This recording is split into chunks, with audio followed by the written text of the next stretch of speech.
Hello and welcome to the Evening News for Monday, March 10, 2014. I'm Avinash Ramzan. Thanks for joining us. In the headlines, fire destroys Prashad Nagar house. Force investigating several allegations of police harassment. Rohi chides obese police officers within the force. Man remanded for illegal ammo and gun. And red termite affecting Wakenham coconut farmers. Now for the news in detail. An early morning fire suspected to be electrical in origin has completely destroyed a two-story dwelling house at Prashad Nagar. Bisham Mohammed was on the scene and filed this report. The fire started about 6 hours 45 in the upper flat of the three-bedroom home located at Lot 203 D. O'Brien Street, Prashad Nagar, Georgetown. It is estimated that millions of dollars worth of personal property went up in flames. Flames were seen emanating from the ceiling of a room in the upper flat of the home. At the scene of the fire, the owner of the house, Robert Power, who was at home with his family, told Evening News what occurred. Normal domestic morning and so on. I'd finished cooking. I told my partner that breakfast was ready. She was upstairs dressing. Went back downstairs, and within a couple of minutes she was shouting that there's smoke coming up. So that was about it. I bought this house in 98, and I moved in here in 98. How many persons were at home when the fire started? There was three of us, and we had a young niece staying over the weekend with us as well. So four of us were in the house when it happened. He nearly broke into tears as he recalled the amount of memories that went up as the flames engulfed his property. Well, a structure is a structure. It's the personal things inside it. And you know, there are a lot of heirlooms. There's some antique furniture I had. It's 20, 30 years collection of antique Amerindian, working in the bush, Amerindian artifacts and so on. I had a beautiful collection of very rare pieces. I had my own family heirlooms. Huge, quite a large collection of... Fire Chief Marlon Gentle, when contacted, told Evening News that the Guyana Fire Service received the report through the Guyana Police Force after persons dialed 911 instead of 912. He said that the call came in at 7 hours 7 and 3 tenders were deployed to the area. He explained that by the time the firefighters arrived, the entire building had already been consumed with flames, but the firemen managed to contain the blaze. He also confirmed that the fire, from all indications, was electrical. Bisham Mohammed, The Evening News. Commissioner of Police Leroy Brummel says that a recent case of police harassment made by a former contestant of the Guyana Miss Universe pageant is currently under investigation, and the officer named has been removed from his post. Jomo Paul reports. Commissioner of Police Leroy Brummel says that the recent cases of police harassment that have been brought to his attention are currently under investigation. He said as it relates to the issue of the former beauty queen contestant being assaulted, that officer has since been removed from his post. The commissioner further stated that for quite some time now he has been receiving complaints from persons about that rank, hence the decision to remove him from his post pending the outcome of the investigations. Former Miss Guyana Universe contestant Ali Williams claimed that she had visited the Providence police station to lodge a complaint but was manhandled in front of her children after she took out her phone to make a call. The officer reportedly wrung her arms and wrestled the cell phone away from her. She says that the officers whose name was given dragged her some distance across the floor of the police station after she refused to surrender her handheld device.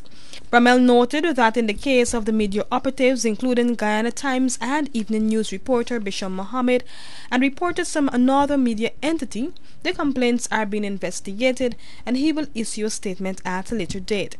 Mohammed was reportedly harassed by police officers after he took a photograph of them using their speed guns. The reporter claimed that the police officers threatened to file charges against him if he did not comply with their instructions and delete the photograph. This was even after he informed them that he was a reporter.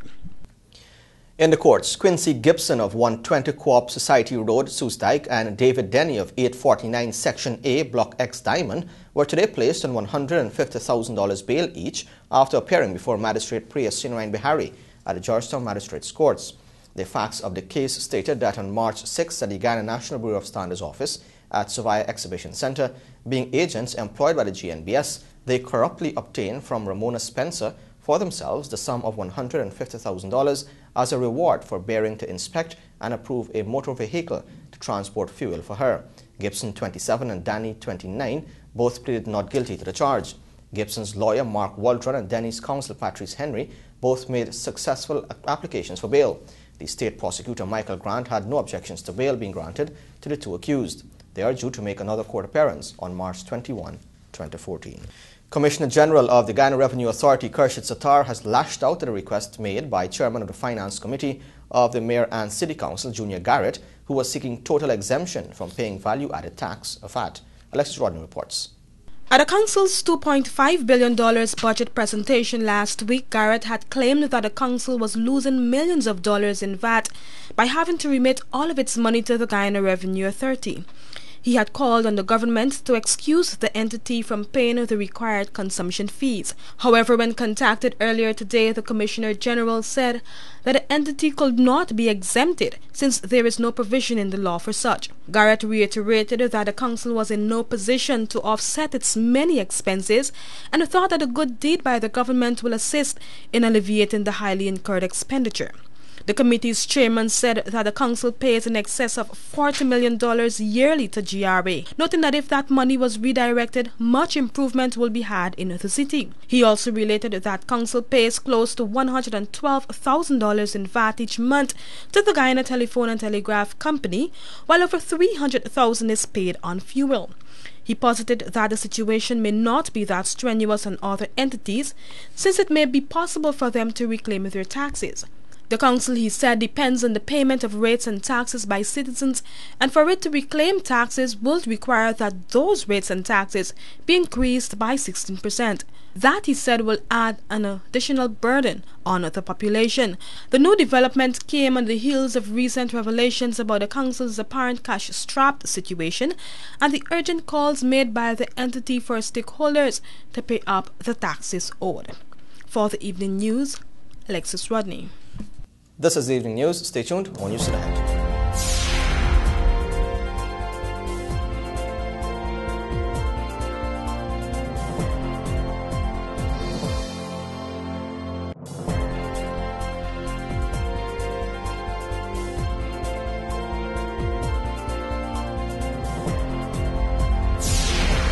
Welcome back. This is the evening news.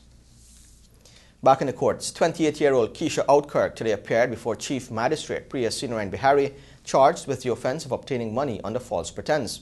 Outkirk of Q77 Guyhawk Gardens, northeast Remveld, was alleged to have collected between May 9 and July 19, 2013, the sum of $2.4 million Guyana from Reagan James and Candace Seeley with the promise of providing them with house lots. She was unrepresented and police prosecutor Michael Grant did not object to bail. The woman, who is a self-employed caterer, was placed on $100,000 bail and is due to make another court appearance on March 18, 2014. As Guyana continues its fight against malaria, the Vector Control Services Department of the Ministry of Health will be setting up a malaria desk at the Ogle International Airport. Let's find out more in this report.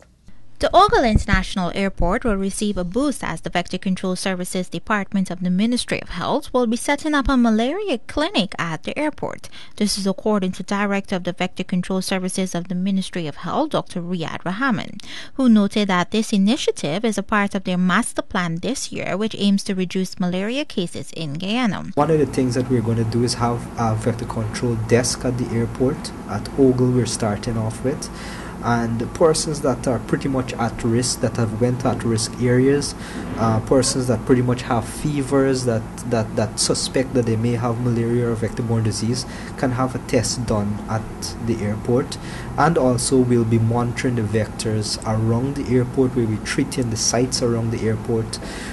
We'll be sensitizing the population and the people around the airport and ensuring that no vectors come in, basically, because we need to look that Ogle is an international airport now, and we have flights coming from different Caribbean countries, namely Suriname and other Caribbean countries, so we definitely need to just strengthen that capacity. He further stated that this plan will take effect in the coming weeks and has also received great support from the management of the Ogle Airport and the Chief Medical Officer. Meanwhile, households in Georgetown will see malaria-trained personnel who are attached to the Malaria Center, which is located in the compound of the Georgetown Public Hospital, visiting their homes to edify them on causes, symptoms, and treatment of malaria. We've also stepped up the activities we're doing in Georgetown.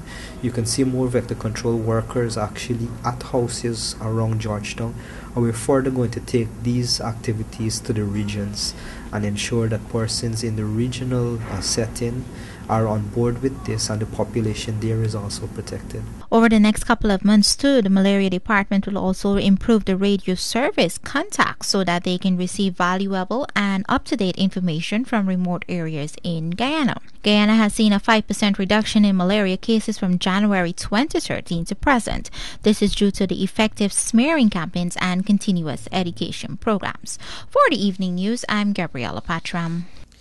Several bills in draft format are currently before the Cabinet and are being processed. This is according to Presidential Advisor on Governance, Gail Teixeira. According to Presidential Advisor on Governance, Gail Teixeira, several bills in various stages of draft are currently before the Cabinet and are to be tabled before the National Assembly in the near future. These bills, she said, included the highly anticipated Education Bill 2014. Cabinet is reviewing a number of draft bills that have to come before the Parliament. Some are in various stages of drafting, some are almost Parliament ready, but we would just like to flag these because we believe they're important and they're issues that would be of interest. The new education bill, the solid waste bill, hire purchase bill, which is one that has been something we have wanted as a government to bring for a long time, animal welfare and food safety. So these are a number of bills that are being flagged at Cabinet to come before the House. The evening news caught up with Education Minister Priya Malchan, who had this to say about the education bill. We are looking at the bill that has been drafted. The draft is completed. This is after extensive consultations across the country. And we will be laying that bill in the National Assembly by the next sitting of Parliament. In February, Acting Minister of Tourism Irfan Ali said when the hire purchase legislation comes into effect, consumers will no longer be at the mercy of hire purchase schemes. Ali added that the bill is not only being drafted with the protection of consumers in mind, but also that of companies that offer hire purchase plans. He further stated that the bill will be presented in Parliament before the August recess. Reporting for the evening news, Jomo Paul. Stay tuned, more news still ahead.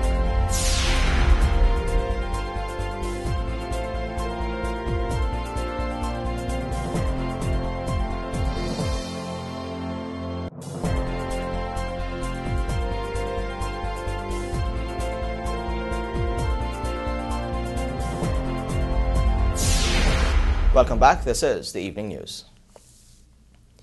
David Bernard was today remanded to prison for the possession of an unlicensed ammunition and firearm after appearing before Magistrate Priya Sinarayan Bihari. Bernard, a vendor, pleaded not guilty to the charge. The court heard that on May 6, 2014, that should be March 6, 2014, the accused, along with Pillen rider Dextroy Brown of Waterloo Street, were riding a CG motorcycle and acting in a suspicious manner when police ranks on a patrol stopped them. During a search carried out on the men and the motorcycle, one 9mm pistol, 1.38 revolver, 6 live rounds of .38 ammunition, and 1 live round of 9mm ammunition were found. The defendant, who was previously charged and convicted in 2007 for robbery under arms and spent 2 years in prison, was unrepresented. State Prosecutor Michael Grant objected to bail, stating the nature, gravity, and prevalence of a crime should not permit bail. Dextroy Brown, who was shot during an attempt to escape, is in the hospital and will be charged once he is discharged. He is scheduled to make his second court appearance on March 21, 2014. Environmental engineering scientists are putting systems in place to exploit the nutritional value of human urine, and according to Associate Professor Maya Trotz, Guyana should capitalize more on this technique. Details from Svetlana Marshall. Associate Professor Dr. Maya Trutz says mechanisms are being put in place to capitalize on the nutritional value of urine. Dr. Trutz was at the time speaking at the Rotary Club of Georgetown's World Understanding Dinner at the Pegasus Hotel on Friday when she delivered an impacting presentation on water and sanitation. With urine having a high percentage of nitrogen, she said individuals and organizations operating within the engineering and environmental fields are devising technologies that can separate urine from feces, thereby allowing for the effective use of urine. The way we use our bathrooms these days is both our urine and our feces go into the same unit and then it goes into the wastewater system. But our urine has more of the nutrients we want, and our urine has less of the pathogens and the stuff that would make us sick. But yet we put them together and send them into our septic or our waste system. So many people are now looking at these decentralized systems, but they're looking at innovating that decentralized system where you can actually separate your urine from your feces. And you can actually reuse your urine because it's very good and high in nutrients as fertilizers. And therefore you can harvest it maybe at a decentralized location like your house. Dr. Trutz further encouraged water conservation while pointing out that there are approximately 750 million people in the world who have no access to safe water. In her lengthy presentation, the associate professor also questioned the mechanisms put in place to protect residents from overtopping at the seawall. I noticed on the seawall, since we had the overtopping, was it last year, that we've actually put in a new adaptation. We've added some more concrete to the top here. And the question really for young people is, if you were to put this into some global models looking at what kind of sea level rise and what kind of impact we should expect, is what we just did, is it resilient enough?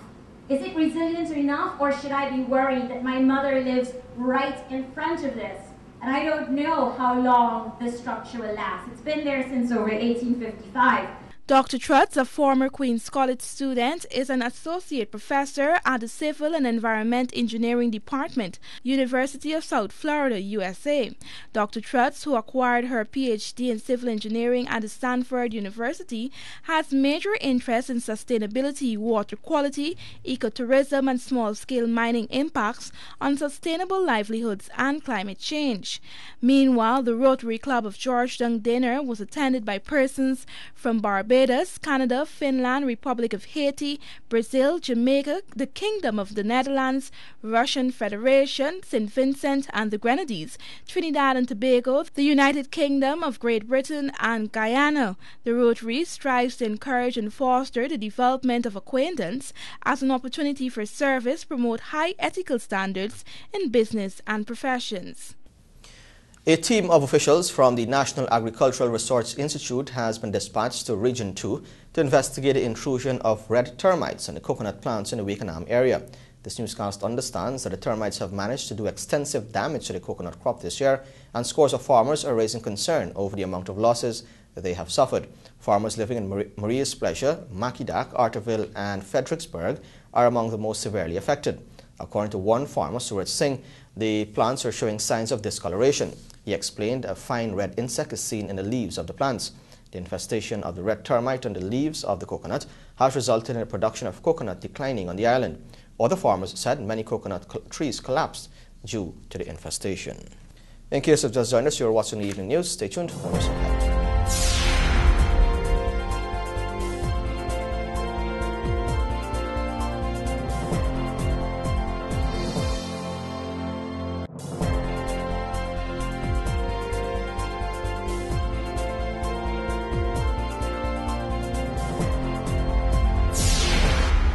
This is the evening news. Welcome back. The fitness of ranks of the Ghana Police Force was brought into sharp focus yesterday by Home Affairs Minister Clement Rohi while delivering remarks at a cycling event in Berbice. More in this report.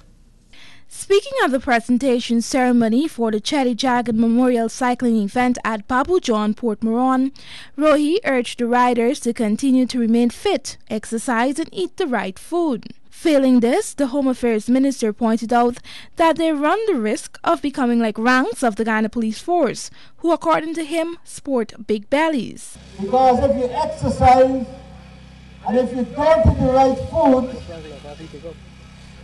or conversely, if you eat the right food but you don't exercise, you may very well end up with some of the bellies that we see in the police force. And in the media. And sportsmen and women are not supposed to have police force men belly. What you call in some other places called bellies. While his utterances did evoke some amount of laughter from the crowd that gathered to witness the presentation, ranks on duty at the event did not seem too impressed by the comments. Roy has often been critical of the police force, but this was the first time he spoke publicly on the fitness of officers.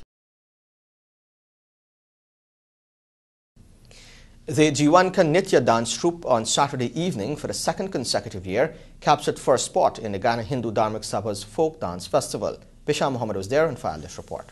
7 dance troupes from the 3 counties took to the stage on Saturday evening at the International Conference Centre and were engaged in fierce competition with the aim of cupping the top prize. At the end of the evening, the dance troupe out of West Coast Demerara came out victorious with their excellent presentation that wowed the audience.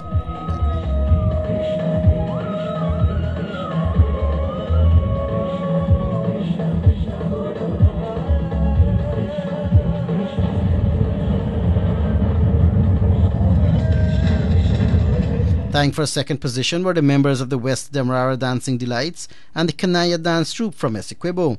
They also performed to the satisfaction of the crowd.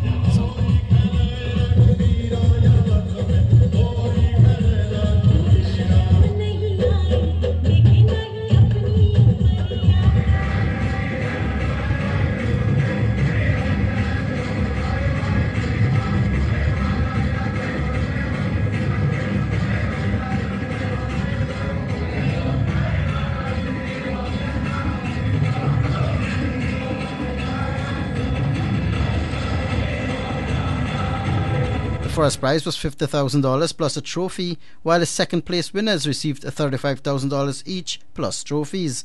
The trophies were donated by Guyana Bank for Trade and Industry and Digicel.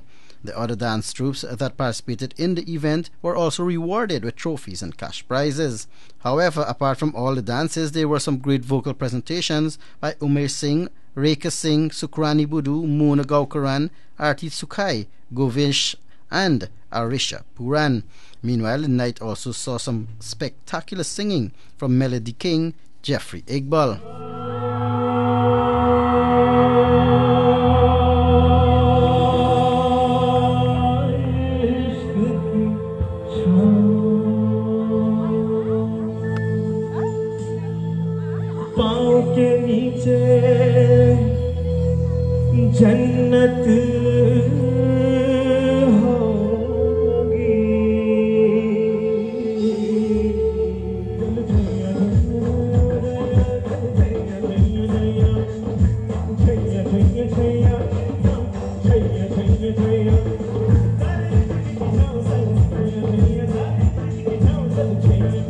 Bisham Mohammed at Evening News. A fair was held at the St. Joseph Mercy Hospital on Friday as part of activities executed to mark International Women's Day. Leroy Bedlow reports. 2 of the event coordinators, Helena Bowman and Alicia Anderson, told this newscast that the turnout was an excellent one. Anderson noted that within the first half hour of the fair, they had received over 200 registrants. Actually, I think the turnout for today was excellent. I do believe that by 1:30 we had about 200 women registered. So that's in 30 minutes of our opening, because we started at 1 o'clock. We had about 200 women registered. And in addition to that, basically the role we play is making sure that everything goes smoothly, that everybody has what they need in order to get the screenings done, and that we get as many women through as we possibly can before the end of the fair. Bowman noted that the hospital's main focus is to provide women with free blood pressure and sugar tests, breast examinations, and BMIs Today is in celebration of International Women's Day, which will be celebrated tomorrow.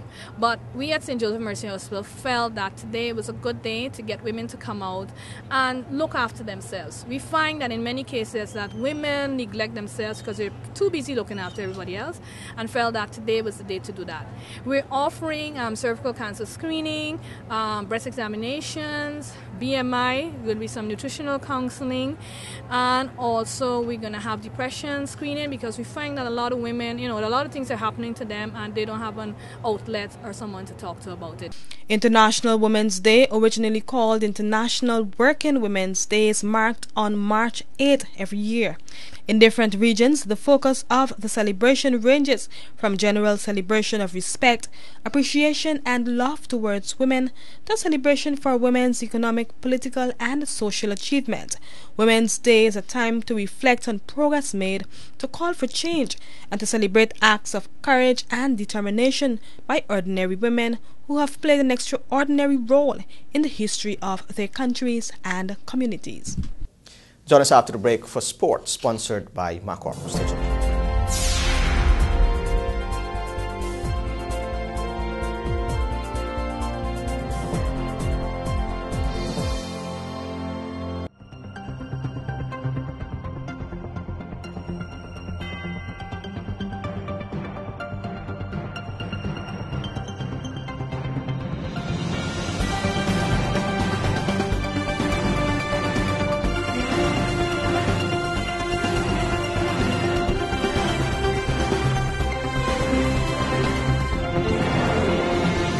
Welcome back. Now for a look at sport. In the headlines, West Indies win first T20 against England. Guyana thrashed by Barbados in regional 4-day game. Alonzo Graves wins Jagan Memorial cycling race, and several schools record victories in Milo Schools football. Of course, our sportcast comes to you with the kind compliments of Macor.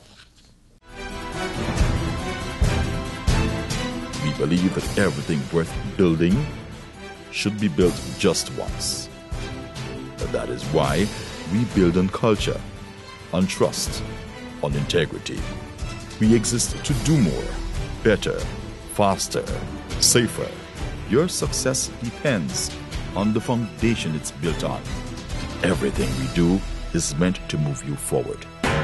Macor, let's build Guyana together. Welcome back. Now for the details. We start off with some cricket news. England suffered a heavy defeat by West Indies in the first of 3 T20 internationals in Barbados. The tourists paid the price for only picking one spinner as the West Indies piled up 170 for 3 batting first, with Marlon Samuels hitting 69 of 46 balls. England then laboured to 143 for 9, with 6 of the wickets falling to spin at the Kensington Oval in Barbados. Tim Bresnan top scored with 47 not out, but the tourists never looked like getting close to the target. Crushing defeat is likely to prompt a tactical rethink from England as they try to hone a strategy for the World T20, which starts in a week's time in Bangladesh. And Guyana collapsed dramatically to hand Barbados a comprehensive 136-run victory on the third day of the second-round West Indies Cricket Board's regional 4-day cricket match at the Guyana National Stadium on Sunday evening. The Guyanese lost 9 wickets for just 72 runs and were eventually dismissed for 94 30 minutes into the final session.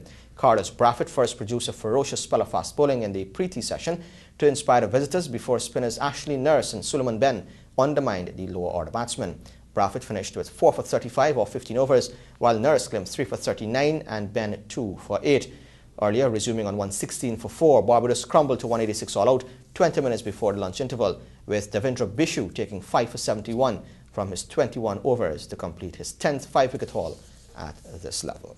Some cycling news now. Alonzo Graves had just enough in the tank to pip Paul de Nobrega and win the senior category of the 17th annual Cherry Jagan Memorial Cycling on the East Berbice roadways on Sunday. Details in this report. In what turned out to be a heated sprint finish by a large group that swarmed the Port Morant roadway with the finish line in sight, Graves, the Roraima Bikers Club marquee rider, was the first across the line, pipping de Nobrega by the slightest of margins to win in 2 hours, 17 minutes, 3 seconds.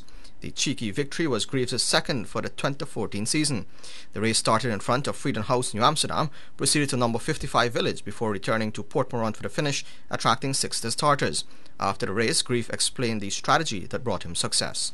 Well, my strong point coming home to a finish is my sprint.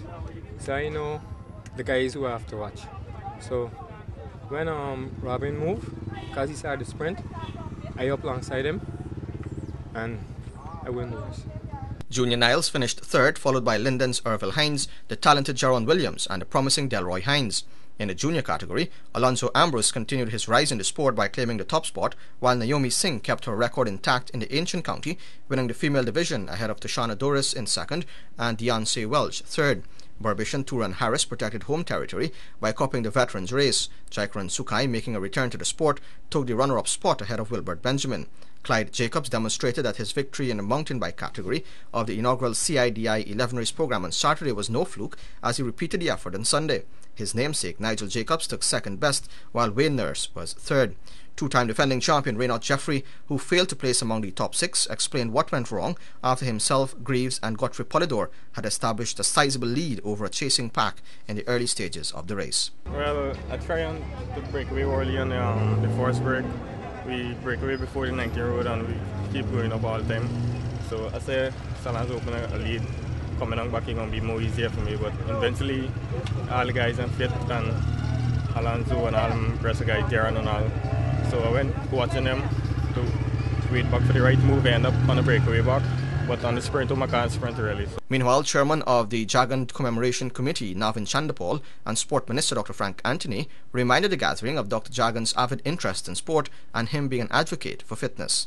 As I've said so many times before, Dr. Jagan had always had a keen interest in sport, seeing sports as a unifying factor in national development, seeing that sports offered opportunities for training, especially of our young people, building their discipline, building their ways of getting involved, and of course, in competition, bringing out the best out of you. Remember Dr. Jagan, but to remember him in a very special way. Because as you know, Dr. Jagan always liked to talk to people about fitness. And those of you would remember that he would normally get people to go to the national park and sometimes keep meetings in the national park while he was walking. So he was an avid fitness person, and I think one way that we can pay tribute to him is to really embrace this message of keeping fit and of being fit. The third and final leg of the Charlie Jagan Memorial Cycling Race will be staged in Essequibo on March 23. The first leg was held earlier this month on the West Demerara roadways, with youngster Michael Anthony copying both the senior and junior titles. And finally, some football news. The Petra-organized Milo Under-20 Schools Football Championships continued at the weekend, with teams playing their final matches in group action at the Education Ministry ground. Tristan Joseph followed the action at the weekend and filed this report. Charlestown Secondary was the most dominant team over the weekend of action, defeating New Campbellville Secondary 6-1. Roy Branford, who is also a national hockey player, scored a helmet trick to carry Charlestown to the win. David Rose also played well over the weekend, trouncing Richard Ishmael Secondary 5-1, as Stephon Green, Sherwin Charles, Akeem Giddens, Adrian Wong, and Sherwin Joe all scored a goal each to give their team the win. Meanwhile, the best game of the weekend was between Cummins Lodge Secondary, who edged Christchurch Secondary in a 4-3 thriller, as Jerome Jarvis scored the final 2 goals for Cummins Lodge to help them secure the win. Kingston High School remained undefeated in the group stages of the tournament with a 3-1 victory over Carmel Secondary, as Levi Williams, Alistair Holder, and Sean Graves Andy all scored a goal each to deliver the win. In other games over the weekend, Freeburg Secondary defeated North Georgetown 2-1, North Rumville defeated Tugville Secondary 3-0, Queens College defeated Tutorial High School 2-1, and North Georgetown defeated Tugville Secondary 1-0. Games in the tournament will continue this weekend at the Ministry of Education ground. And with that, we've come to the end of sport, which is sponsored by Marcorp. Of course, you can find these and many more stories in tomorrow's edition of the Guyana Times. And here's an invitation to join us on TVG Channel 28 and on Radio Guyana Inc. 89.3 in Essequibo, 89.5 in Georgetown and Environs, and 89.7 in Berbice and Unicary, Suriname. Stay tuned. Your Bridge Reports next.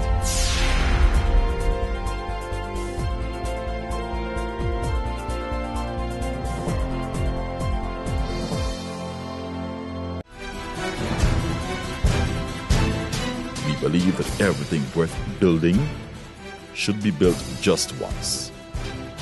That is why we build on culture, on trust, on integrity. We exist to do more, better, faster, safer. Your success depends on the foundation it's built on. Everything we do is meant to move you forward. Mark on. Let's build Guyana together.